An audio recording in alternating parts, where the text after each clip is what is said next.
Hello everyone, ഞാൻ Jasmine. ഞാനൊരു mental health പ്രൊഫഷണലാണ്.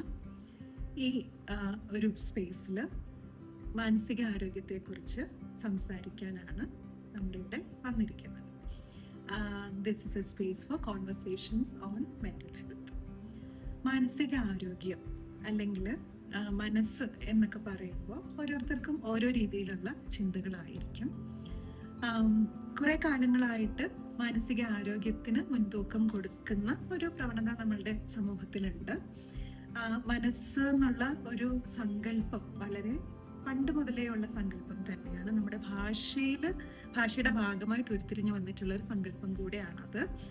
നമ്മുടെ മലയാളത്തിൽ തന്നെ നോക്കുകയാണെങ്കിൽ മനസ്സിലായോ, മനസ്സിലാക്കി കളഞ്ഞല്ലോ, മനസ്സില്ല, ഇത്തരത്തിലുള്ള ഭാഷാ പ്രയോഗങ്ങളുണ്ട്. നമ്മുടെ ഭാഷയിൽ മാത്രമല്ല, എല്ലാ ഭാഷകളിലും അത്തരത്തിലുള്ള ഓരോ പ്രയോഗങ്ങളുണ്ട്.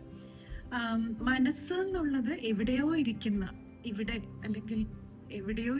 ഒരു കോൺസെപ്റ്റ്, അല്ലെങ്കിൽ ഒരു വ്യക്തിയായിട്ടും അല്ലെങ്കിൽ ഉള്ളിലിരിക്കുന്ന ഒരാളായിട്ടും ഒക്കെ ഉള്ള ചിന്തകൾ പണ്ട് മുതലേ ഉണ്ടായിട്ടുണ്ട്. പക്ഷെ ന്യൂറോ സയൻസിന്റെ അണ്ടർസ്റ്റാൻഡിങ്ങിൽ നോക്കുകയാണെങ്കിൽ നമ്മളുടെ ബ്രെയിൻ എന്താണോ ചെയ്യുന്നത് അതാണ് നമ്മളുടെ മനസ്സ്. അങ്ങനെ വരുമ്പോൾ നമ്മളുടെ ചിന്തയും നമ്മളുടെ പ്രവൃത്തിയുമാണ് നമ്മളുടെ മാനസിക വ്യാപാരങ്ങളായിട്ടും വരുന്നത്.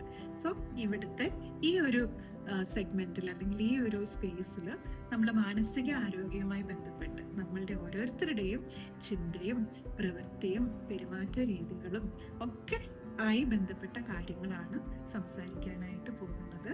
So I hope to see you all again and again.